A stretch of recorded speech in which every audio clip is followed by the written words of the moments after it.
Thank you for tuning in every Tuesday at noon Eastern Standard Time. Today's show will be informative, controversial, and educational. I initially discovered the word colorism in my early 20s back in 2000 while sitting in the guidance counselor's office. She was getting all of us ready for our new careers in interior designing. Her words still resonated with me. You will not have a hard time, Rochelle, getting a job since you are light skinned. Have you ever wondered why we suffer colorism within the Black community? So, I have a share before we went live. I shared a little bit of this excerpt with Padrik. There you go. I like that. Go with that. And this book is called Our Kind of People by Lawrence Otis Graham. So basically, prior to 1442, when the Portuguese arrived in West Africa to capture Blacks and begin the 400-year period of Black slavery, Africans had their own class distinctions. It was based on tribe, locale, and the individual tribal member's assigned role in his community. All those distinctions became moot in the New World. So Blacks arrived on many southern plantations. They were ultimately already divided into two groups. So there were two groups. There was a first and a second. The first group, they were assigned house cooking, cleaning, washing, tending to more personal needs of the owner's family around the home. And those laborers were slaves and they were light-skinned.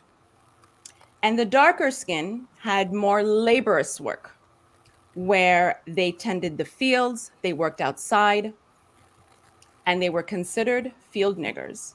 So those terms grew into meaningful labels as generations of slaves in the master's house gained more favorable treatment and access to better food, better work conditions, better clothing, and a level of intimacy with the owner's family that introduced the house slaves to white ways, minimal education, and non-consensual sexual relations. So today, what we're going to discuss is about colorism. And I have two guests with me today who I'm going to introduce. My share is that colorism further divides us by the shades of our skin. And today we're going to talk about how it divides us and ways to bring all of this information out to the community so that we're aware of what is really going on. Mr. Moore is the Amazon best-selling author of the book Motivate Black Boys. Additionally, he has been honored as Black Enterprise Modern Man. He is a graduate of Norfolk State University and has over 20 years of experience as a cybersecurity engineer. He is also the founder of Mission Fulfilled 2030, not-for-profit organization. Gerald can motivate and inspire students K through 12 through post-secondary education based on his story. We all have our stories today. And perseverance.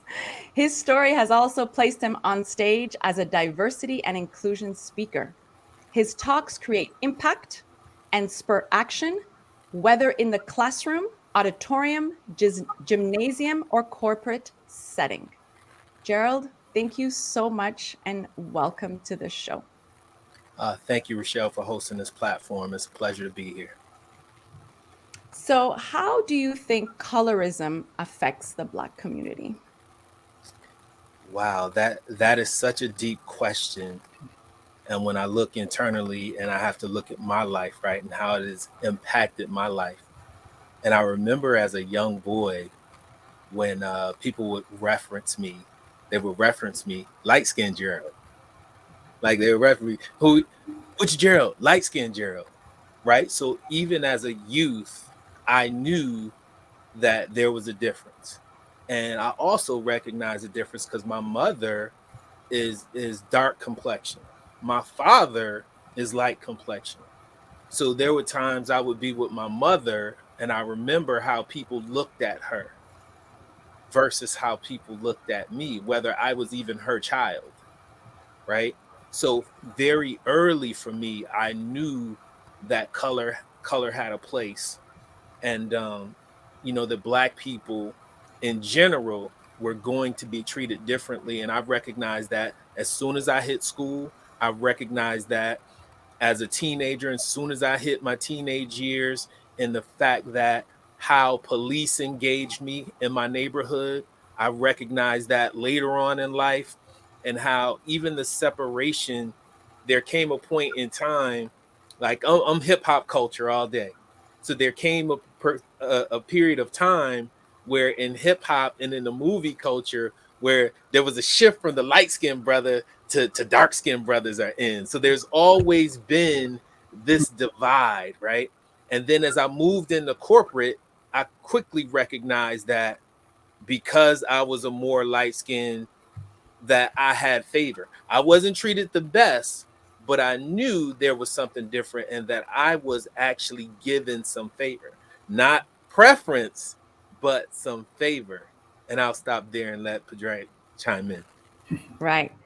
Padraig McFreen launched his first startup, My View LLC, and quickly became known by Silicon Valley's tech elite as the father of smart technologies and the modern internet economy. Wall Street insiders have nicknamed him the real-life Lucius Fox. Padraig McFreen is also the founder and CEO of Linked Inclusion, the professional social change management media platform providing DEI and wellness resources to organizations and individuals globally. No stranger to solving the world's most challenging problems through technology, he is bringing his genius to solve our most challenging social issues of diversity, equity, inclusion, and wellness. Thank you so much, and I am so honored to have you here today.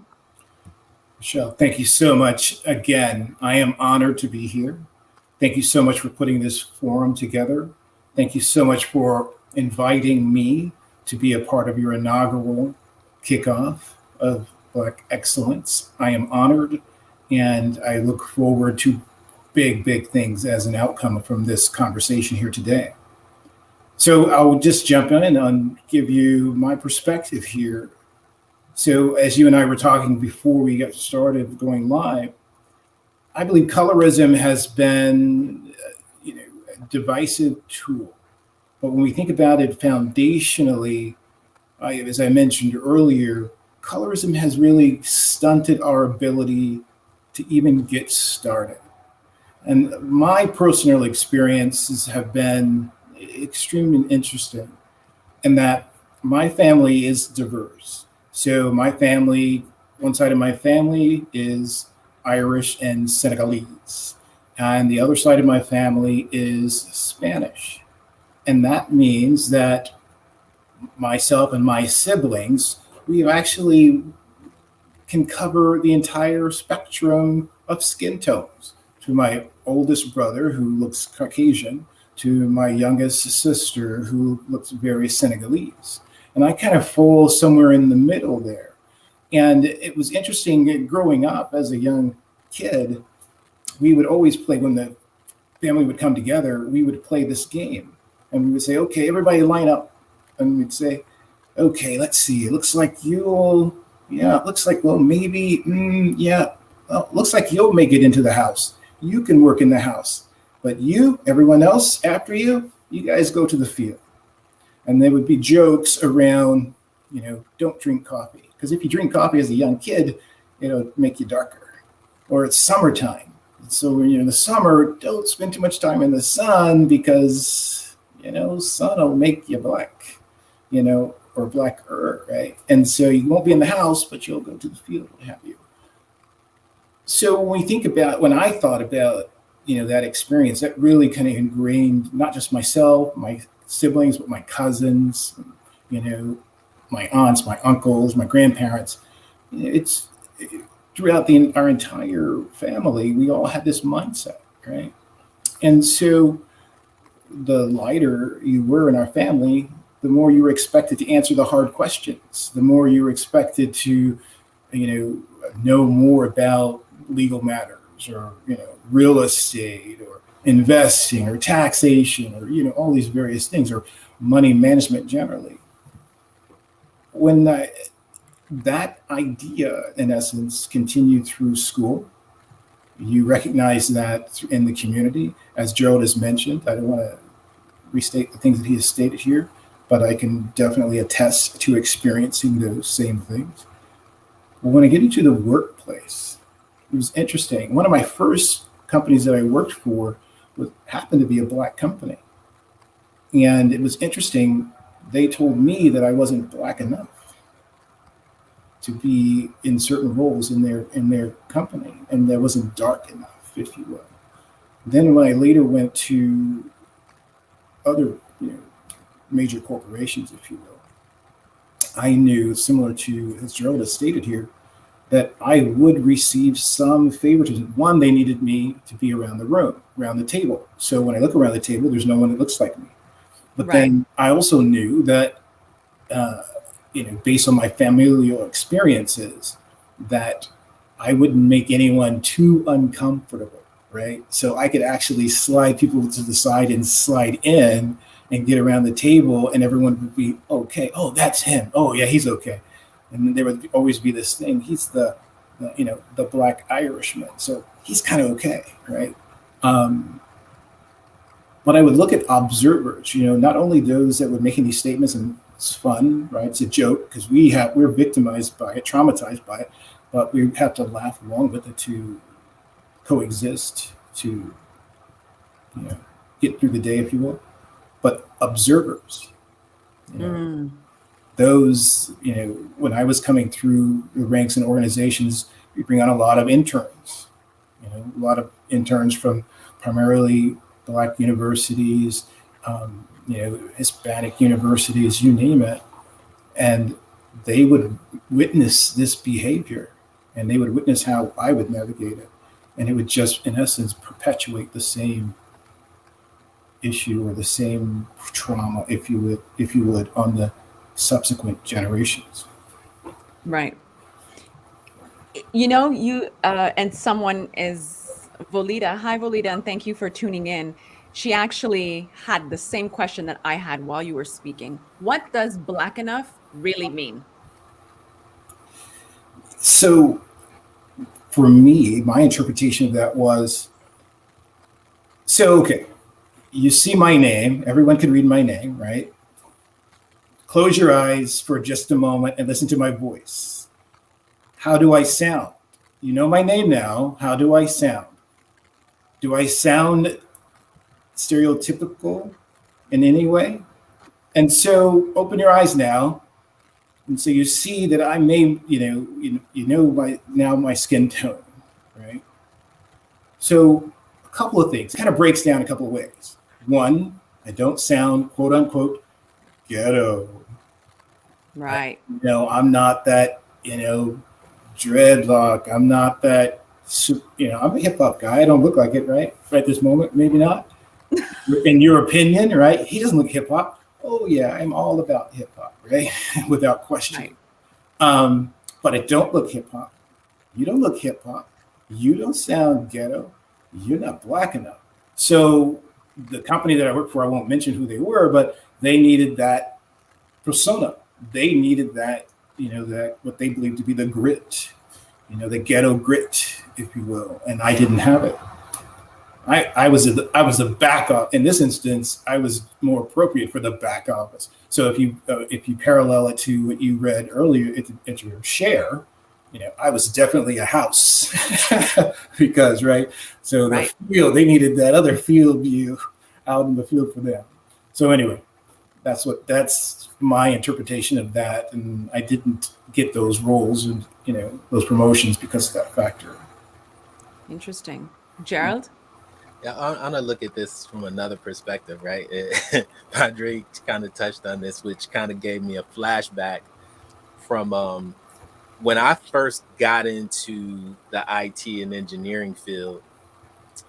I later learned, and I never thought about this until I start getting job opportunities, that I have a good white man's name, Gerald Moore, Mm. right? No one knows who I am. And prior to LinkedIn and all of this other stuff, we submitted for jobs our resumes by mail. No one could see you. You could interview on the phone and they could hear you. And just like Padraig said, I learned early in life that I could go to the hood and speak that language, or in corporate, I wasn't going to let the language we spoke into in the hood to stop me from getting paid. So you were code switching. Absolutely. Yeah. Absolutely. And I learned early. Mm. And I remember I applied for this one organization for a job. Now, mind you, they hadn't seen me. So submitted my resume. Resume was great. They spoke to me on the phone. I spoke the Queen's English. I came into the office. So the assistant in the office was a young black girl. So the hiring manager walked past me twice, right? He walked past me twice. On his third time coming back, he was like, "Is Mr. Moore here?" So she starts laughing because they thought that I was a white man. They thought that I was a white man. So he comes back. She's like, "Mr. Moore's right there." The look on this man's face, because he thought we've been conversing for about a week and a half. I had 3 interviews, and he thought that I was a white man. So I go in. They offer me the job, and on the way out, the assistant says to me, "I think you're black enough." Whoa. I think you're black enough, right? And it's amazing that you asked that question. Like, this was a direct experience with that.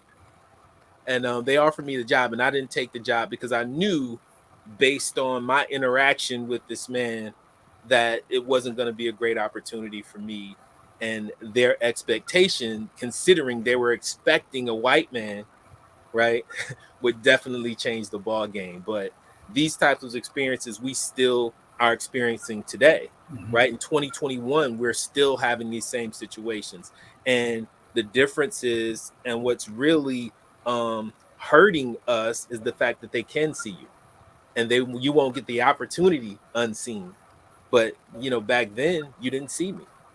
So I was given a lot of opportunities just because there was no barrier prior to me being able to come into your office and present myself. Right. In high school, it's interesting. As we're talking, I'm getting triggered left and right, and I was bullied most of my high school years. I went to school in Montreal, so from grade 7 to 11, and the reason why I was bullied was because I was not. They didn't believe I was Haitian. Number one, and like both of you said, I wasn't black enough. And there was no way a Haitian person could speak the way I did, who spoke multiple languages and who traveled. There was just no way. So I was constantly targeted and bullied by my own, and always felt like the other within my own community. Right. So it's very interesting because we were raised in a Caucasian suburb, and I wasn't accepted by my own. And then here I was navigating, which is what the show is called, race and gender, not only in the workplace, but in my social setting, and trying to understand where I fit in. I didn't realize that I really didn't have at the time, I didn't have a seat on either table because I was that color or looked a certain way, and had already been told by, guidance counselors and others that, because of the color of my skin, I was going to advance. So I think when George Floyd was murdered, and I say this repeatedly, I still have not watched the footage. the emotions that surfaced, and the lived experiences, over 30 years of lived experiences, surfaced, and I realized that it was something we have to do, something as a community to come together to be able to bring awareness, which was what I was telling Padgai. Padgai, can you say your name in French? And it's beautiful. Continue, please. So, we have to bring awareness and and bring our own seat to every single table, and realize that it's so embedded and systemic, and know what's ahead, and to be prepared for it, and to gain a few more muscles, because we're born in this skin. We cannot be erased.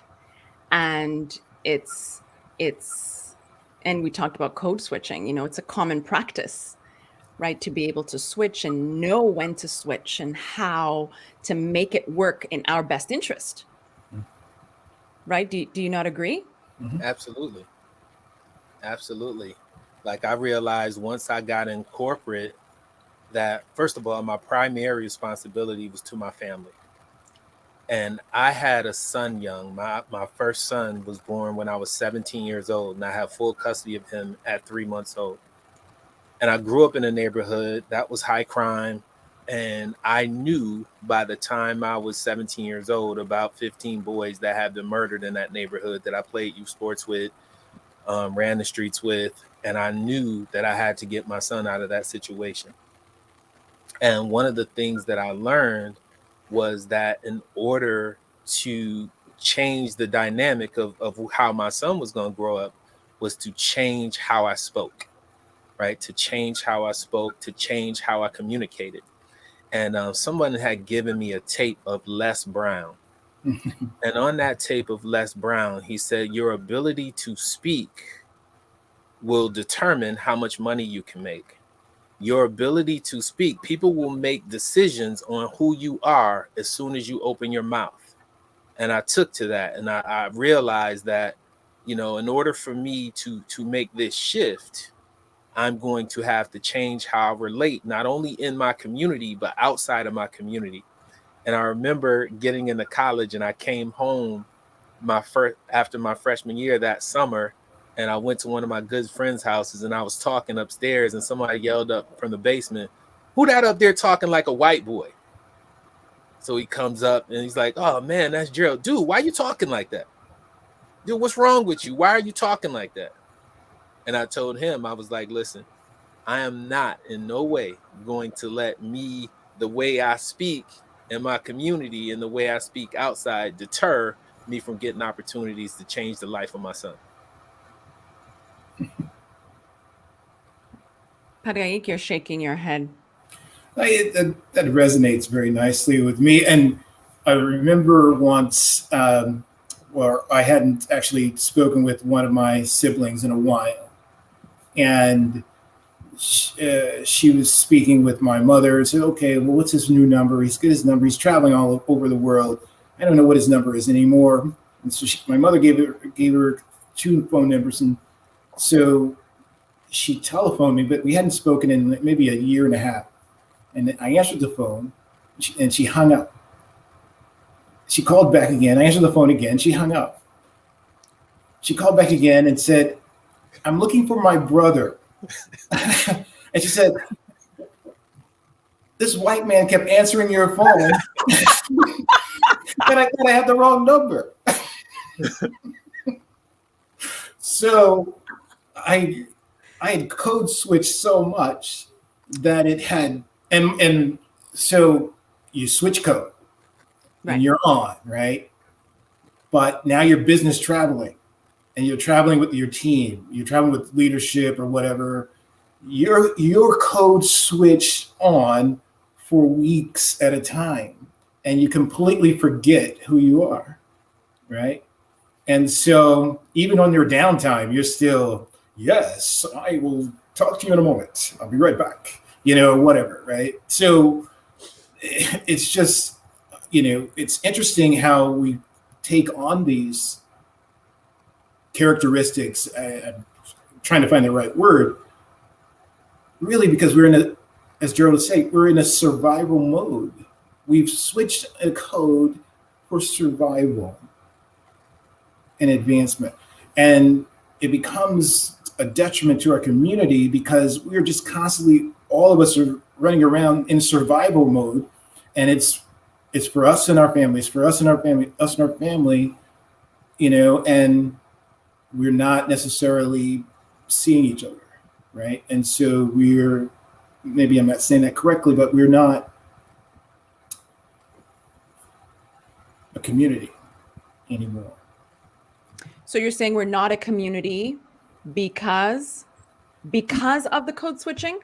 Well, because the code switching, we're switched on in the code. We're switched on in the code because we're in survival mode. When we're in survival mode, we're looking out for ours, our families and our own survival. And because we're in that survival mode, we are not a community. We're not in a community mode. We're not in a community sharing mode.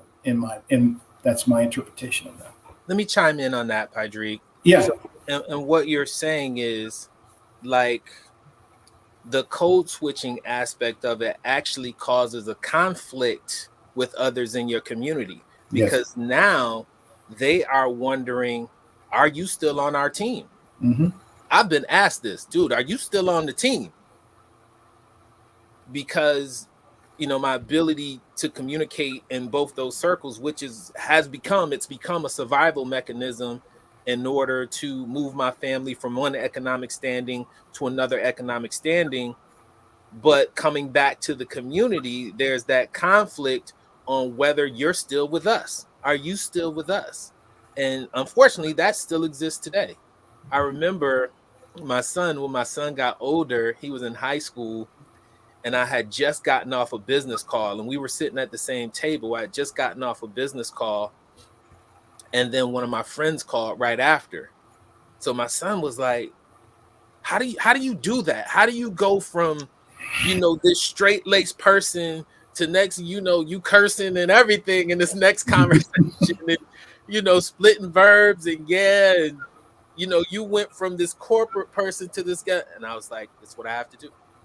But how do you do it? Because he grew up in a different community than I grew up, right? He grew up in a nice community where everyone spoke proper. Even his friends, even his Black friends, they were all in a different social economic standing. So they spoke differently, to the point when I took him home and I take my children home, why do your children speak like white people? Right? So there's this disconnect in the community as a whole when, we assume the Queen's English. Mm-hmm. And the reason, and it goes back to the book. So the reason why this disconnect still exists among us is because it's been experienced. It's generational trauma. We've experienced this for so many centuries because as slaves, those were the two distinctions. They were two groups, the house N-word and the labor N-word. And it was like Padraig said earlier. Padraig, what did you say earlier? It divided us way before we even knew this was going to be a problem. Yes. It stunted our growth. It stunted our ability to even start, right? Right. When we think about, or at least when I think about, where I am in my career, in my life, and in my journey. Everyone has a unique story, as been stated, and I'm anxious to tell my story at some point. But I think about how my family, my grandparents, I was blessed enough to spend time with my great-grandparents, and my great-grandfather was my best friend for a few years before we lost him. But during his time my time with him, rather, he told me that it's just the way it is. It's just the way, he didn't say society, but it's just the way we have to get by day to day. And society, so his position was this: cream always rises to the top. No matter how hard you try to push it down, cream's going to rise. So if you bring excellence, excellence will prevail. But we are victims of society, and we have to bend to society's will. We have to be, in essence, we have to respond in a manner in which makes the white person or the white man feels non-threatened. And if that means the lighter you are, so no one knows, right? No one knows how the situation is going to unfold until you're born. And when you're born, in that moment you are assigned. You're assigned by society where you will go. And his position to me, which I still think through this, I think about this often, is though we try as we might to influence, try as we might to say, yes, sir, no, sir, thanks, great, nice to be here, sir, good to see you, sir, haven't seen you in a while, kids, family, everyone looks good, sir. They will always see you in a certain way. And it's how they respond to what they see is actually who you are, right? And you have to be cognizant to pay attention, to hear and listen and pay attention to how and understand how they are seeing you. Because when you recognize how they see you, that's how you have to be. Right. So it's almost like mind reading, right? Right. Okay. And so it's still more and more survival tactics, and techniques, if you will. But anyway, sorry, I'll let you. Right. No, go ahead. It's I think, like you said, it's how they see you, when this whole thing happened with Meghan Markle. And they moved to California. It was interesting, how the Queen sees her son. He's lighter than both of us. He's lighter than all three of us here on the panel. Mm-hmm. But how she sees him is a black child. Right? That's how she sees him. And that's how we are seen. Mm-hmm. So although, like you said, it's like a sliding scale. It's actually not funny, but I'm thinking of it, and then it's and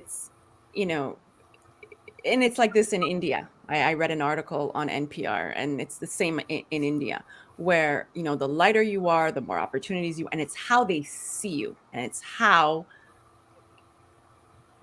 they've been colonized to see themselves. Mm-hmm. Right? So colorism in India, to go to India, is rampant. So darker skinned women face discrimination at work, school, and love.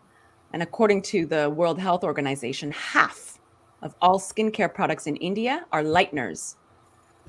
The World Health Organization estimates it to be a $500 million industry in India alone. They have shade cards, like paint swatches, so that users could track the lightening of their skin.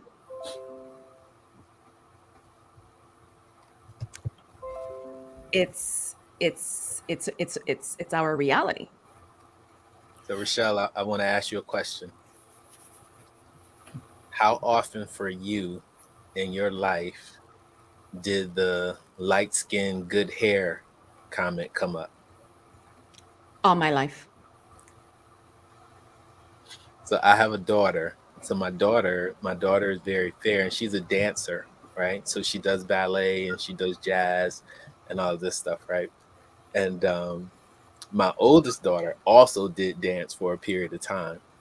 And one of the reasons she left dance was when you're a dancer and you're dancing, and the majority in ballet, the majority of the girls were white girls, right? So when you go and you do like the dance competition and stuff like that, they all pull their hair back, right, in ponytail and bun. But my oldest daughter, her hair just doesn't work like that. Right. Her hair is just you. She gonna be hard pressed without a perm to really have her hair pulled back and sit how Right. it's supposed to sit. And I went off on one of the dance instructors one day because she was commenting on my daughter's hair and why Mm, her hair couldn't stay in position. Right. So we had to have this conversation.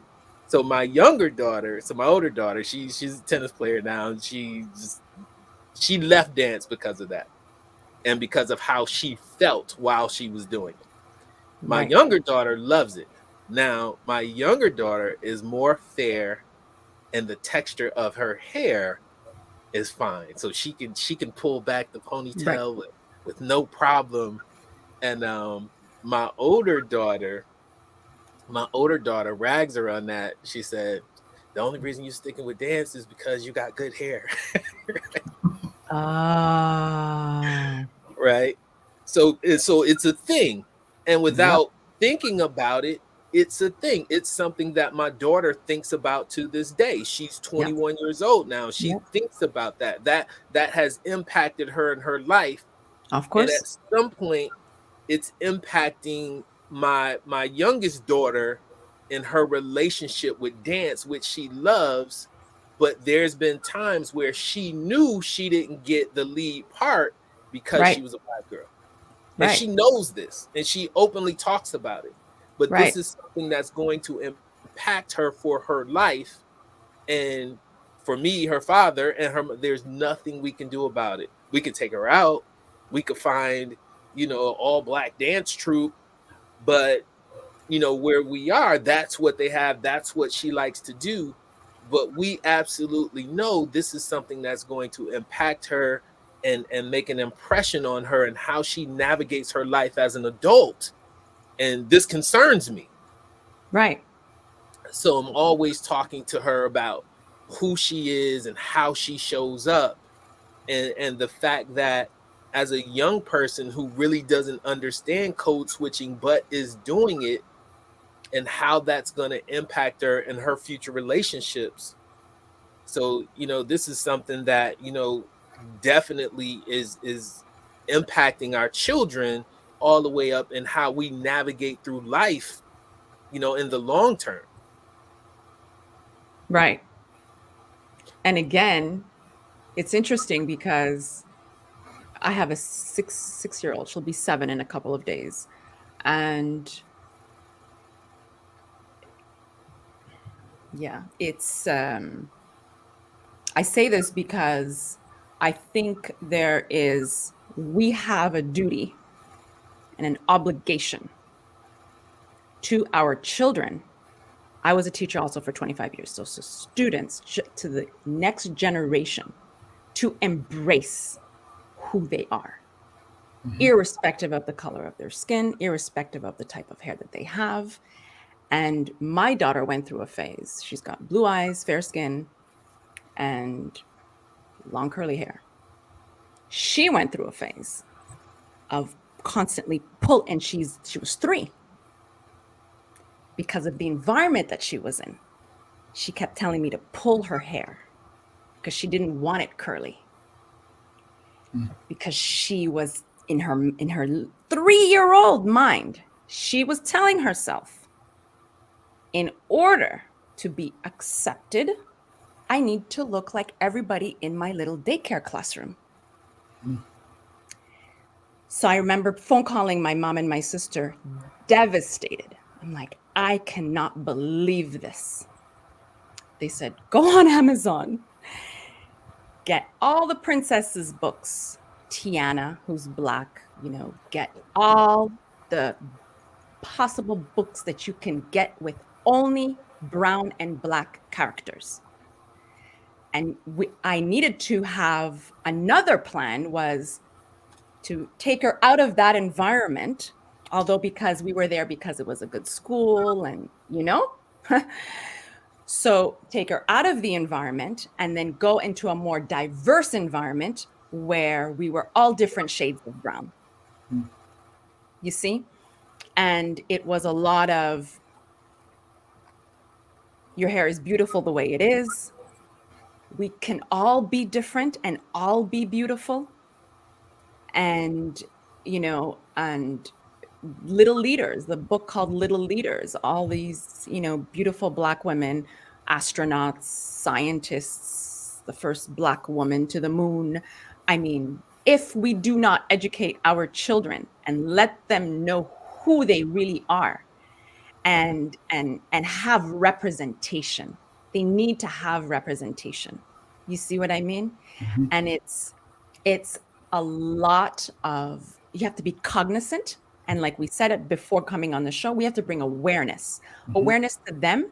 And we have to be cognizant of what's going on in order to be able to impart more information, educational information to our community. This is interesting. I was speaking at a school in Chicago, and I'm talking to them about tech and STEM, and I say to them, if I told you that I was a cybersecurity engineer, what would you say? And this one young lady said, I would say you're a white man, right? Mm. Another young lady said, well, you look like a football coach. You don't look like you could be a cybersecurity engineer. So the definition of roles for certain things kind of in the mind of our children has already been pre-programmed, and therefore places them in a position where they can't even achieve those levels, because in their mind they've already shut themselves down to believe that they can accomplish those things. So this is where representation kind of really matters, and I enjoy stepping up in those classrooms and saying, no, I'm a cybersecurity engineer, and we have a place here and you can attain to do this. But at very early ages, our kids are shutting themselves down and creating these false narratives of what they can do based on color. This is one of the things that I think colorism, this is a negative byproduct, right? In that it allows us, generationally self-assign, right? I'm sorry, what did you say? Self-assign. So Yes. no work is needed, no outward force or influence. We could do it ourselves. And I think there's a lot of intentions there. I had a similar situation where so those who know me those who know my name and know my work know exactly everything that I've done, for the globe, if you will. I say globe, but worldwide, technologically. My tech has been adopted by every industry, and so I've been very blessed in that space.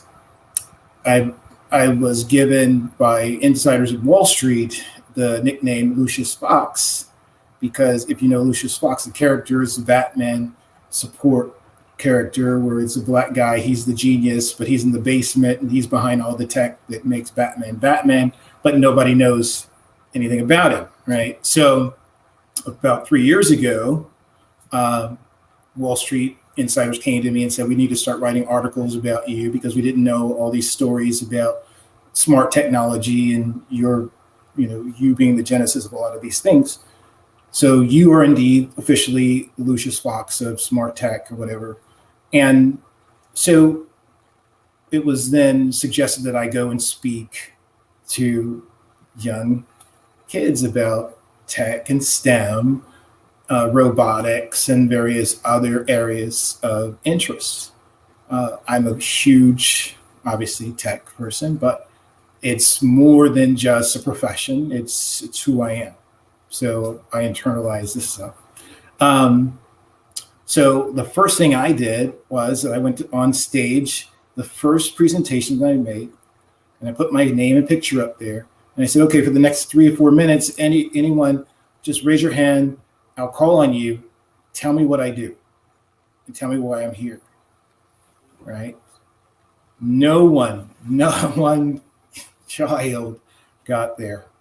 They said football. They said soccer. They said all these other things. One told me I was a garbage man. One told me I was a chef.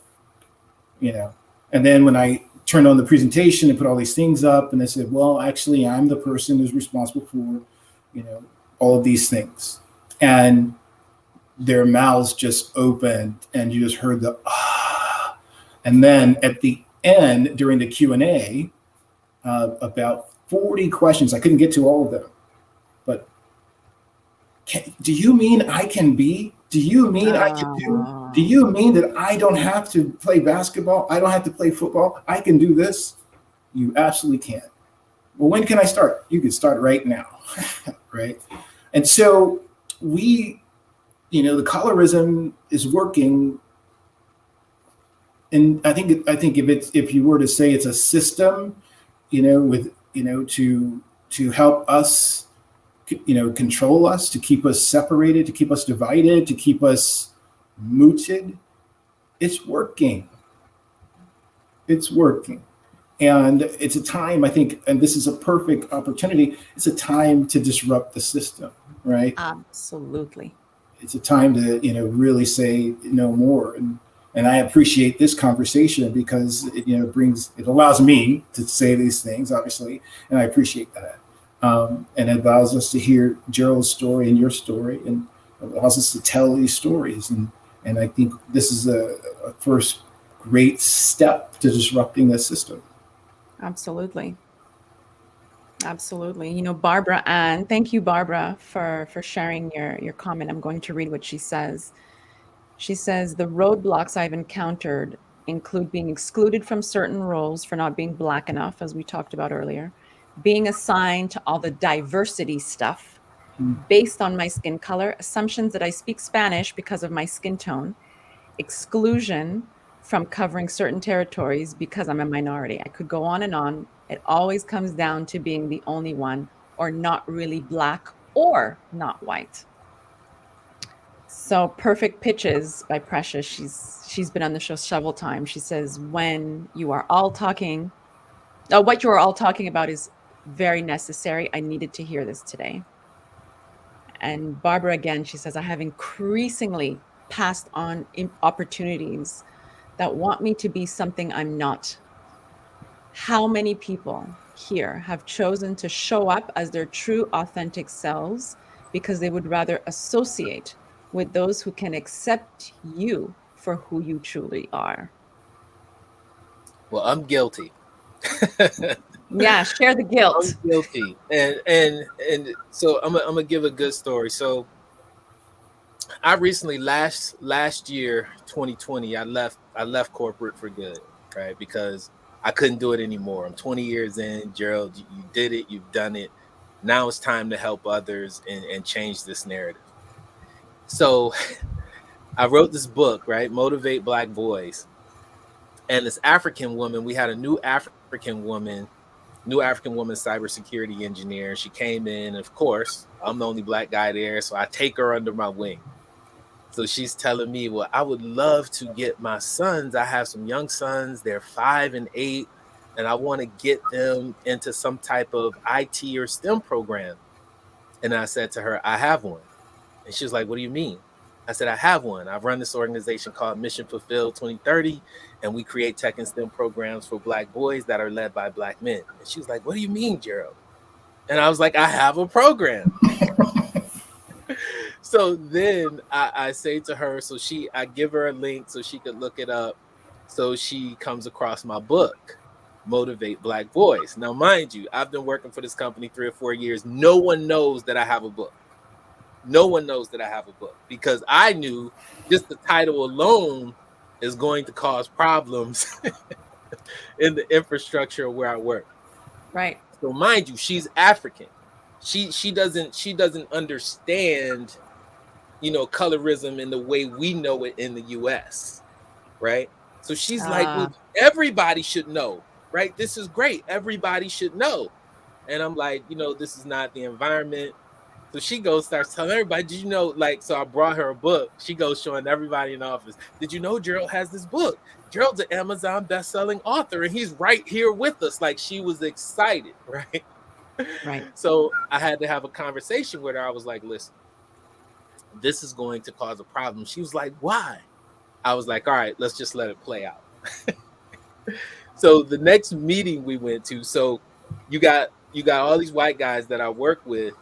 So now the book tells my story. They have one interpretation of who I am as a man who works alongside of them, who they assume grew up in a nice rural area, had good parents, was able to go to a good university, and had everything laid out for me so that I qualified to be there with them. But my book tells a whole different story. So they begin to buy my book and read it. And then once they knew my story, their attitudes changed towards me. For the best? For the worst. Because now I'm not the guy they thought I was. Now my story is I had my first police encounter at 12. I got expelled from school at 14. I did the Scared Straight program at 15. Right? They don't know any of this. This is what happened in the neighborhood I grew up. Right? So based on that, Gerald's a thug. Gerald's not the person who we thought he was. So we had a meeting, and we needed the team to do some overtime because we were launching some new products overnight, right?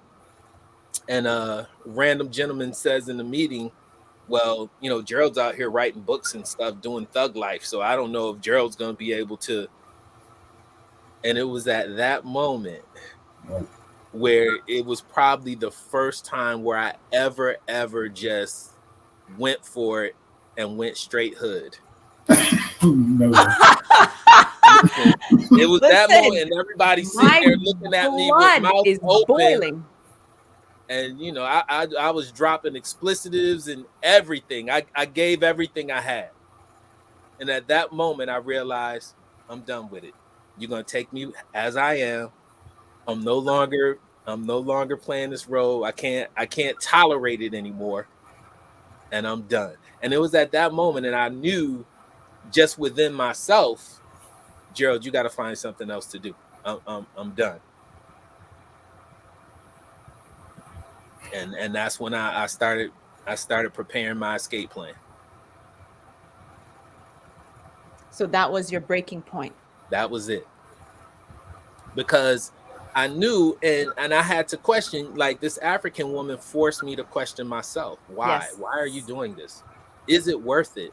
How is this really impacting you overall? Like, I enjoyed what I do as a cybersecurity engineer. I just didn't enjoy the work environment.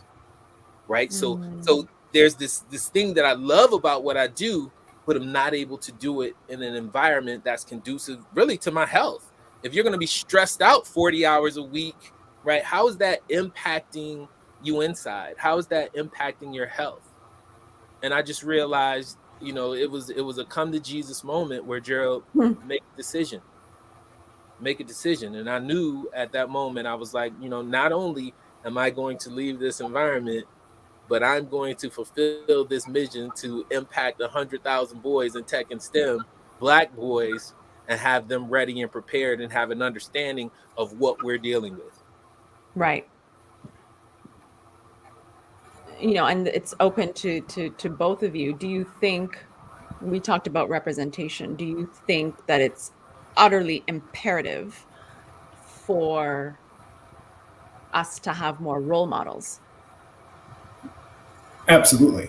I think that,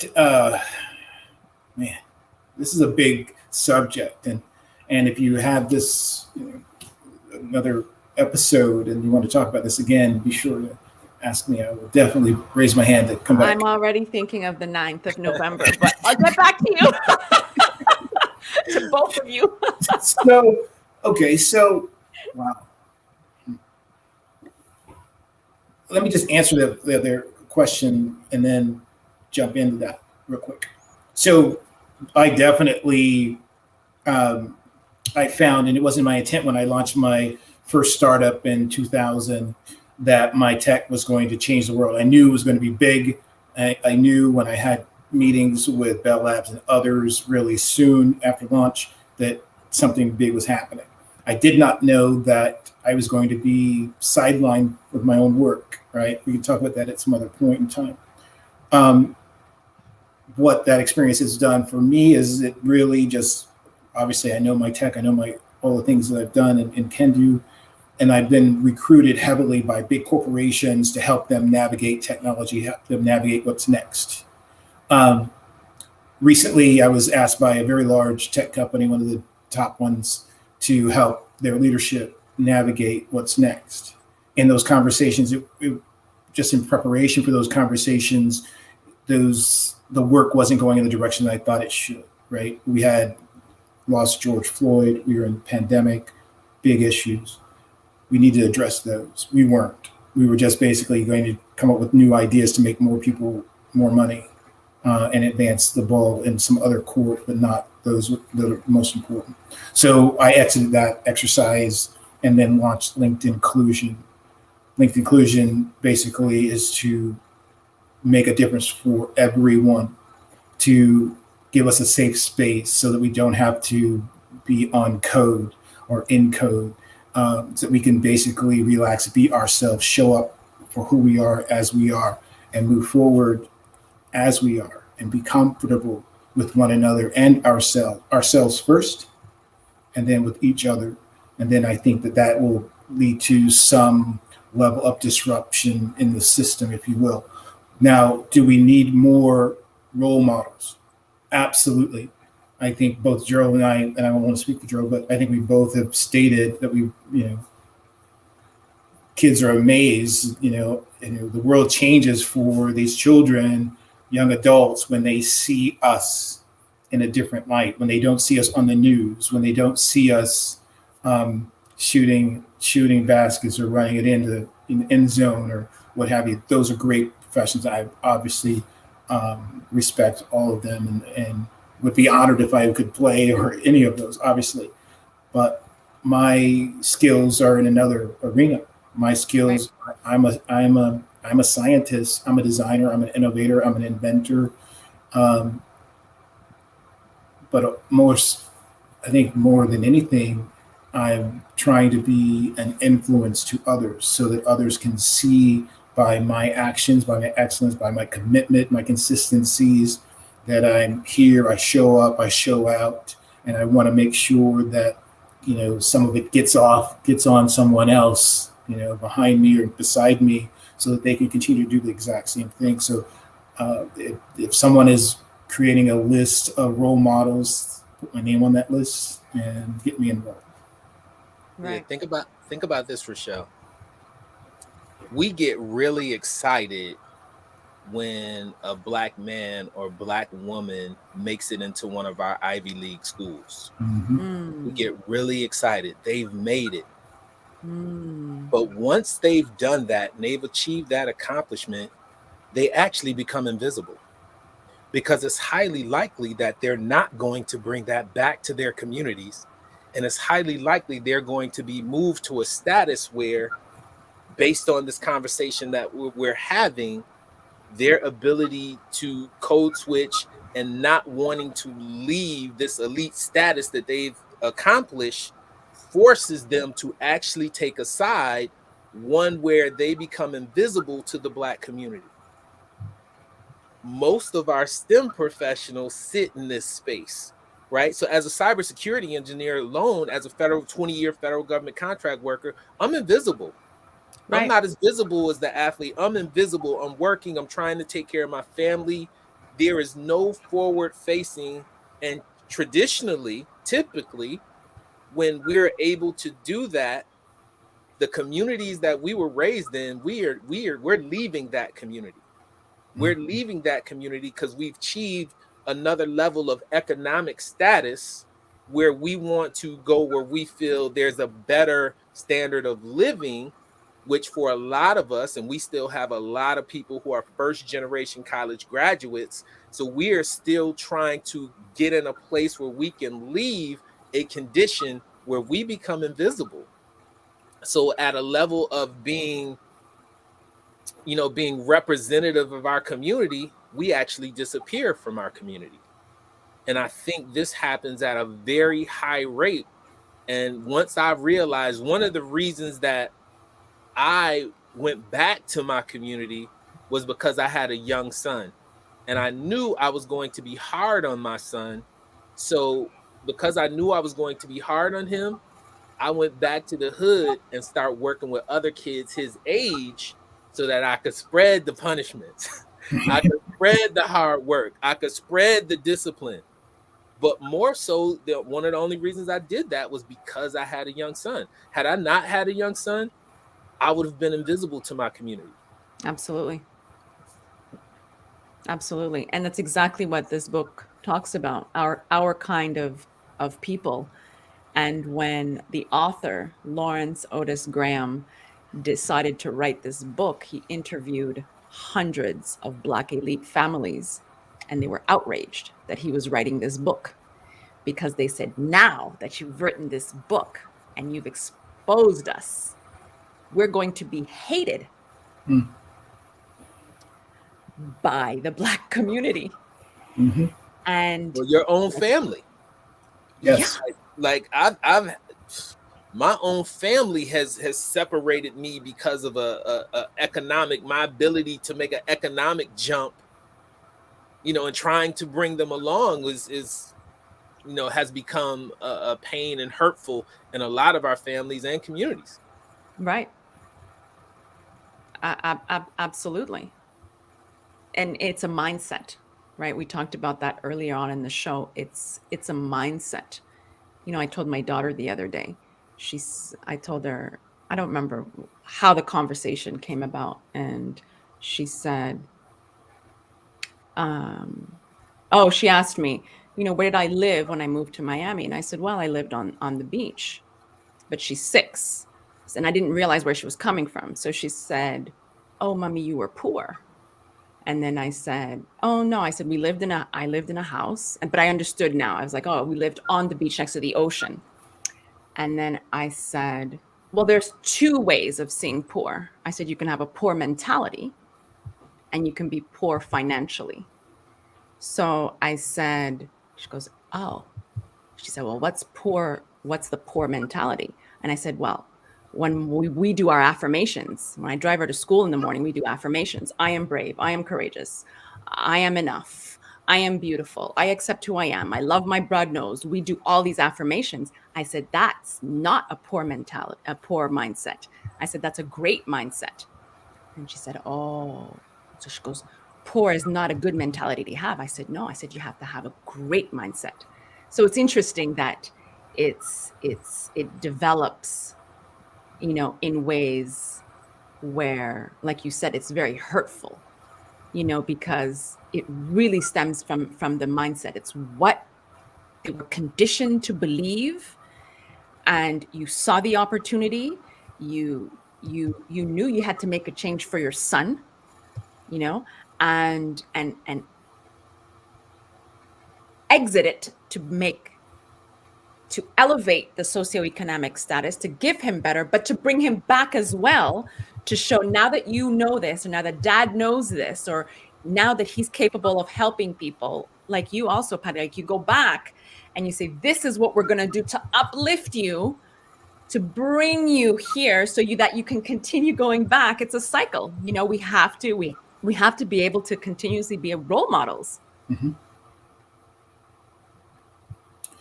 Yeah, I think with linked inclusion, for example, the conversation is so large. So this conversation has been needed for so long, right? Many have attempted to have this discussion Many have said this is something that we need to focus on and address, but really Right. haven't done that. With linked inclusion, my thoughts were it's so big, and we need to bring so many along, right? We need to go back and grab busloads, right? Right. But that's not feasible. So, what is feasible? So let's use tech. So let's use tech. Let's build a platform, and let's let everyone know that we are here, that we will do everything that, we're talking about. We would do, go back into our neighborhoods, what have you, but let's use tech and let's do it that way. And let's let our neighborhood make it available to everyone, every community. And that way we can impact large populations, right? Large groups of individuals. And I just think that, we need to use what we now know, right? So we've got a lot of skills. We've made a lot of advances in these spaces. Now it's an opportunity to train that technology on our community and let our community, one, that become comfortable, trust us, right? Because that's an issue. Trust us, accept, us, then see that this is for the betterment of all, recognize our mission and our vision, right? And then for us to be very consistent and repeat that message over and over again, make ourselves available and remain available. Right. Why do you think trust is an issue? Sorry, Gerald, what were you going to say? Oh, in alignment with what Padraig is saying, not only in our communities, through technology, we can now connect the diaspora, Mm-hmm. right? We need to be on a diaspora connection movement. Therefore, we can do business with each other. We can do global commerce with each other, and then create the change we want to see. And we can do that with technology now. We just need to get people on the ground and lay the foundation, which Padraig is doing. And it's similar to what I'm doing with Mission Fulfilled. And I think definitely we have to move this to a global stage. Mm-hmm. Mm-hmm. So to go, I agree. And it's again, it's going back to our communities to be able to uplift them and give them better opportunities as well. To answer your question about the trust, right? Right. So why do I think it's a trust issue? Well, I think we as a community, so when we have the colorism, when we start really breaking down or decomposing colorism, right? There are many dimensions and many impacts, and it's all around survival, which we've already covered. But we tend to, or at least I can only speak for myself, right? So I know that I have tended to, in the past, sought the endorsement of the majority, right? And I know that others that look like me also wait for the majority to endorse something before we will consume it, participate in it, right? We're very quick to say, okay, well, like LinkedIn, for example, or Facebook, we'll say, okay, Facebook, but you have that foundational credibility of Facebook, but then we'll put black on it. So now it's black Facebook, right? So it's right. It's good because it's Facebook, but it's also black, right? So right. It's LinkedIn, but it's also black LinkedIn, right? So we kind of need that first. I mean, historically, we needed that first endorsement, right, from the majority, if you will. And we were just really tough on each other, and it goes. I think it stems from the colorism. I think it stems from us versus them, inside versus outside, house versus field, light versus dark. And now that when you say black Facebook, it's dark versus light, right? It's the same dynamic. We kind of need that, right? And so that's a trust issue, and which I'm trying to work on with linked inclusion. And I'm not trying to sell linked inclusion here, but go ahead. Basically saying, okay, first of all, there's no black in linked inclusion, right? So there's no brown in linked inclusion. There's no other component of the moniker that is going to give you an indication of who is dominant here. First of all, no one is. Does that make Right. sense? Right. Right. And so to take those who are expanding into our social media space, uh, take them from where they are, where they need that endorsement. My objective here is to simply say everyone is important, everyone voice matters, everyone is beautiful, right?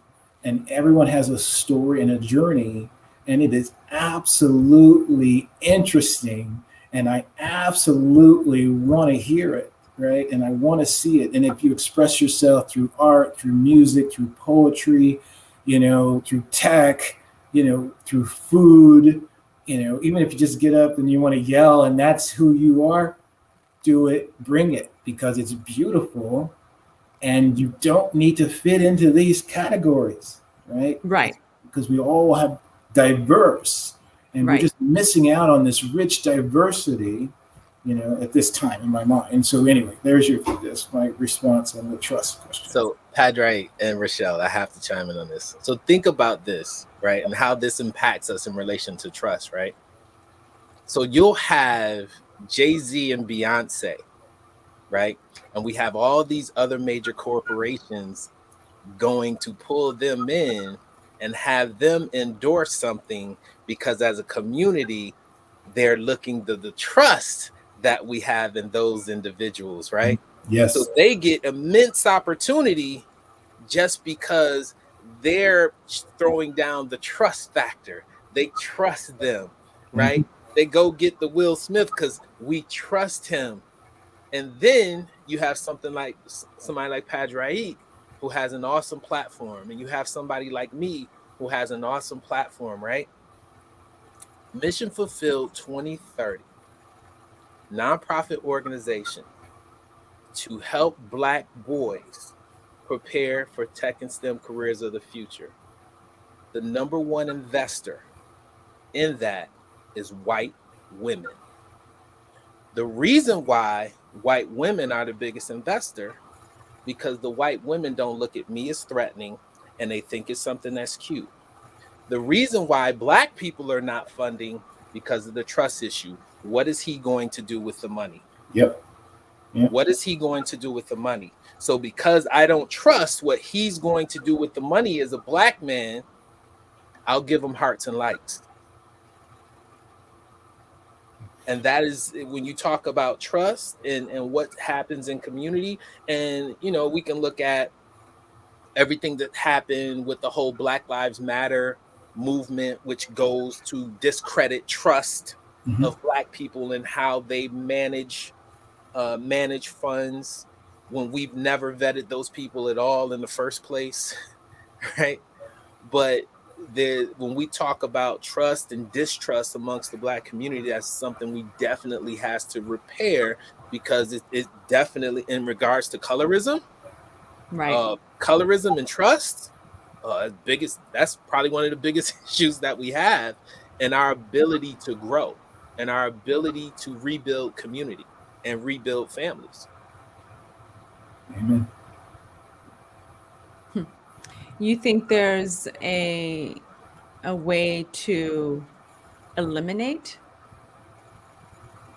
to earn, not to eliminate, I was going to say eliminate colorism. I probably have two questions. So is there a way to eliminate colorism within racism? And how do we gain the trust? Personally, for me, it's doing great work. I do great work. I showcase great work. It's in the data for me. Here's the data, right? Here's the data of what I'm doing. When we look at this on a global economic scale, it's our ability to come together as the diaspora and do business with each other and create the outcomes we want to see. Because right now, like when we're dealing inside the structure of racism, outside of the Black diaspora, we're never going to overcome colorism in that space because it wasn't created for us to be equal in the first place. So we have to look at how we combat racism, which was a team sport to get us in this predicament. We have to come together as a team to get out of this predicament, as a race of people, as the African diaspora. We have to come together as a race of people on a global social and economic scale is the only way that we get out of this, understanding what was done to have us in this predicament. And again, it's going to have to be a team sport for us to exit this condition. Yeah, I would agree with that. I would also, and not echo what Gerald has said here, but I would basically say that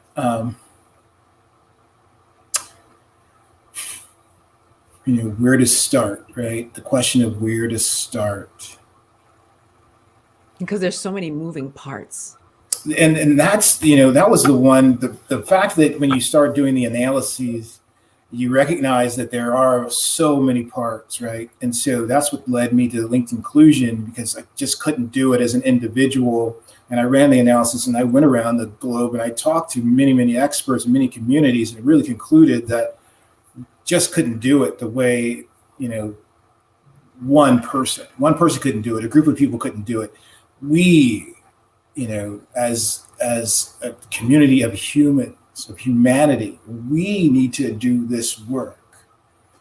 And I think where you start to eradicate colorism, which would, I think, if you start pulling that thread and pull it long enough, will start to dismantle, or at least contribute to dismantling racism, we have to tell each other that we are beautiful. We have to remind each other of our gifts. And how do you do that? First, you can tell someone that you're beautiful. You're beautiful. You bring light to this world. That's an easy statement to make. Then we all have gifts. The three of us here have gifts. We are sharing our gifts with the world. So those who are watching me right now and hearing my voice, let me know that you appreciate my gifts. Send me an email, send me a message or whatever. It doesn't matter. Let me know. Let us all know.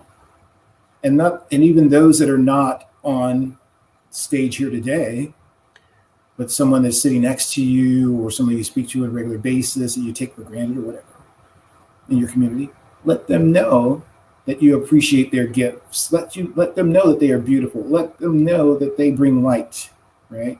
And I think that's one of the things that I took away from many, many meetings before launching Linked Inclusion, is that when I went to many communities around the globe, I found, and this is why we focus so intently on the individual, I found that so many of us were traumatized. And we needed an opportunity to vent. We needed an opportunity to talk, to share. So I'm enriched today by our story sharing here, right? And imagine if we could multiply this, a million times over, and look at the impact that would have. And so it's really, I think, the more we know about each other, I think that trust curve will start to look very, very impressive. And not everyone's going to accept us when they know our stories. No. We need to be brave enough to share our stories and risk that, because it's us, it's who we are, and we're unique and interesting. I was having this conversation with our leadership, with Linked Inclusion's leadership the other day. Say, well, we're creating a space that is not influenced by the traditional standards that are set by traditional corporations. So we're a corporation that is founded and run by a person of color. And my leadership today, we still have others that we're bringing on board, but for the most part, all women. I apologize, I'm on a timer. Sorry. I'll let that off. So all women, right, at this point, not planned, it just happened that way. But my point to my team is that since we're creating this new and safe space, we as an organization have to be new and safe. And we don't even really know, when you strip away all of the oppressive influences, we don't even know what we're capable of yet, because we've been navigating the world through the lens of someone else's expectations and how they see us. So we don't actually see ourselves yet fully, and we don't even know what we are capable of yet. And I think that when we do all of the things that I just mentioned, I think we'll have the trust. I think the colorism will go away, and I think we'll begin to dismantle racism. I agree. Ross Marshall says, wow, Gerald, that was a lot. Patrick Jourdain, he says, your perception of me is not my reality. Yeah, and Valerie Blues here, she says, there has to be a part 2 to this topic. There's so much to unpack here. Barbara, she said, if I had $1 for every time I used to say that I love what I do, I just don't love where I am and who I do it for. Know thyself. Ross comes back and he's like, I have to log off. I really don't want to, but thank you for putting this together. Rochelle, thank you. Thank you, brothers, for sharing your experiences. He's going to be on our show next week. And Volita, she says, we must stop being crabs in a barrel. Yeah. That is true. And it's exactly like you said, in order to dismantle that trust and colorism, we really have to come together and just get to know who we are so we can uplift this our Black community again to where we were. When did he say we had Black Wall Street here in like 1600? We need to come together and work together and get to know who we are, how we can build bridges. Right. And all it takes, as I'm saying, all it takes is small communities of people to get together where they are. And it's going to be those small communities and those pockets of people around the globe who come together to create for the greater good of all. Right. Right. And the small communities that are going to create the next big thing. Like when you mentioned Black Wall Street, that was a small community that created an lifelong ingrained memory of what could be done, to the point where it was so powerful they felt they had to destroy it. Mm-hmm. It's fun because they felt threatened. Mm-hmm. That's what it boils down to. And we're in a position now where we can create those opportunities. And I'm thinking, like, me and Padraig are gonna have major conversations after this. Oh yeah. In alignment with what he's doing and what I'm doing, we are kind of laying the foundation right for this Mm-hmm. in the communities that we serve. That's right. So definitely, I'm definitely grateful that you brought this together, because I wouldn't have never known about Padraig, at least in the immediacy. I probably would have found out about him later, but I'm surely glad that I know about him and what he does today. And I can say the exact same thing. Thank you so much, Joe, for that. Definitely looking forward to continuing the conversation and collaborating, because continue the conversation and collaboration, right? Right. I mean, that's gold, right? And Rochelle, I would definitely say I appreciate it as well. So much of what we do on a daily basis prevents us, or what we've been distracted by on a daily basis, prevents these rich opportunities. Right. And now that we've all been enriched by this experience, it's only going to be amazing after this. Thank you so much. Oh, the pleasure's mine. So my keynote is that while I tried to limit my own bias as much as possible by interviewing only men and women I did not know and sticking to the same set of questions for ongoing interviews, it was impossible to remove my own personal experience from this discussion altogether. Mhm. So without it, I would have not been able to undertake it in the first place. The continual theme surfaced that if true equality is in and what we're looking for in the workplace, what we do after, and how we will discuss and tackle the issues that are distinctive to us is what's crucial. We need to recognize that we're not alone. I know many of you are having these transparent and courageous dialogues with the people around you and trying to figure out how you feel about all of this. It would help if you pondered that change starts with us. How you resolve these questions will be distinctive to you as women and men of color and of diverse backgrounds. This will ultimately reflect your personal and professional experiences throughout the community and our workspaces. So, what's essential is that you answer those questions. Give yourself some grace. We were talking about that.